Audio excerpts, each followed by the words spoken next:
بەپێی داتاکانی کۆمەڵەی پیشەسازی نەوتی کوردستان ئەپیکۆر لە ماوەی ساڵێک و دەمانگی ڕابردوودا کە هەناردەی نەوتی هەرێمی کوردستان ڕاوەستەوە زیانەکانی بە زیاتر لە 25 ملیار دۆلار و 163 ملیۆن دۆلار مەزەندە دەکرێت.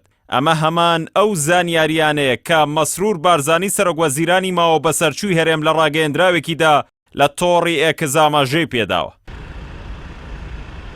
باسکردنی حکوومەتی هەرێم لە زیانی گەورەی عێراق لە ڕاگیرانی هەناردەکردنی نەوت لە کاتێکدا کە بەرهەمهێنان و فرۆشتنی نەوت بەردەوامە.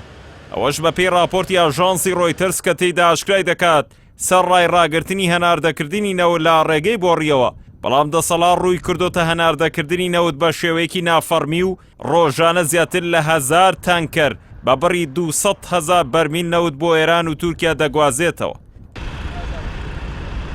زانیارەکانی ڕێکخراوی ئەپیکۆر و سەرۆکوەزیرانی ماوە بەسەرچوو پێچەوانەی ئەو واقعەیە کە پێش ڕاگررتنی هەناردەکردنی نەوت لە ئارادا بووە کە لە ماوەی 10 ساڵ هەناردەکردنی نەوتدا حکوومەتی هێرێم بەدان پێدانانی خۆیان زیاتر لە 30 ملیار دۆلار لەسەری قەرزدار بوون.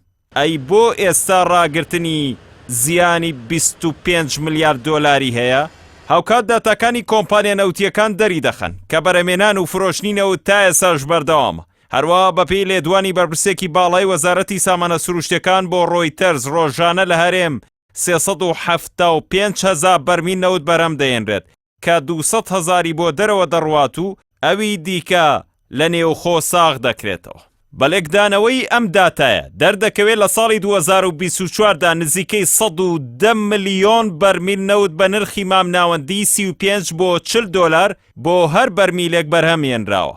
داهاتی ڕۆژانە 11 ملیۆن و 310,000 دۆلار و داهاتی مانگانەش 339 ملیۆن و 304,000 دۆلار. هەروەها کۆی داهاتی ساڵانەش 4 ملیار و 71 ملیۆن و 654,000 دۆلار بووە. ڕۆیتەرز ئاشکرای کردو ڕۆژانە بە سەدان تانکەری نەوت هەڵگر لە هەولێر و سلێمانیەوە ڕۆڵێکی سەرەکی لە پڕکردنی گیرفانی حیزب دەگێڕن و دەچنە نێو ئێران و تورکیا و داهاتی مانگانەیان نزیکەی 200 ملیۆن دۆلار دەبێت. پارەکەشی لە نێوان پارتی و یەکێتیدا ون دەکرێت.